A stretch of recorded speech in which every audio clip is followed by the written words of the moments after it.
2012 அதில் நான் ஒரு கெஸ்ட்டாக வந்திருக்கேன். ரொம்ப சந்தோஷமாக இருக்குது. எவ்வளவோ ஈவெண்ட்ஸ் போகிறோம், அதில் மனசுக்கு சாட்டிஸ்ஃபையிங்கான ஈவெண்ட்ஸ் சிலது தான், அதில் இதுவும் ஒன்று. ஏன்னா நம்ம இந்த என்வாயன்மெண்ட்டுக்கு என்ன பண்ணுறோம், நம்மளுடைய அழகான பிளானட் ஏர்த்துக்கு என்ன பண்ணுறோம் அப்படிங்கிறது வந்து ரொம்ப முக்கியமான ஒரு விஷயம்.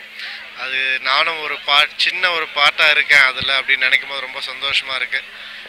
மரங்கள் நிறையா நடணும், அது வந்து இப்போ இல்லை, கவர்மெண்ட் ஆரம்பித்த புதுசுலேருந்து சொல்லிகிட்டே இருக்காங்க. அது அவ்வளோவா யாரும் ஃபாலோ பண்ணுறதில்ல. லயன்ஸ் கிளப் வந்து ரீசெண்டாக வந்து 1 lakh ட்ரீஸ் மேலே பிளான் பண்ணியிருந்தாங்க. ஸோ அவங்க வந்து இந்த க்ரீன் ரெவல்யூஷன் ஆல்ரெடி தொடங்கிட்டாங்க, இப்போ இன்னும் கண்டினியூ பண்ணிகிட்ருக்காங்க. ஆனரபிள் ஸ்பீக்கர் வரப்போகிறார். ஸோ ரொம்ப ஆவலாக இருக்குது அவரையும் மீட் பண்ணுறதுக்கு. அவரும் வந்து இந்த அருமையான ஈவெண்ட்டில் பார்ட்டிசிபேட் பண்ணுறாருன்னு நினைக்கும் போது ரொம்ப சந்தோஷமாக இருக்குது. ஸோ இது வந்து இங்கே பார்த்தீங்கன்னா ஃபுல்லாக காலேஜ் ஸ்டூடெண்ட்ஸாக இருக்காங்க, ஸ்கூல் ஸ்டூடெண்ட்ஸாக இருக்காங்க. ஸோ யூத் நம்மளுடைய ஃப்யூச்சர் வந்து ரொம்ப பிரைட்டாக இருக்குதுன்னு தெரியுது. அவங்களுடைய ஆக்டிவ் பார்ட்டிசிபேஷன் வந்து எப்போவுமே இருக்கும்னு தோணுது.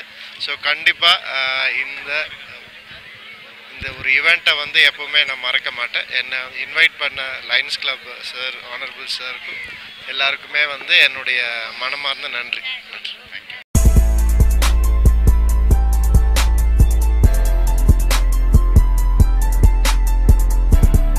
இப்போ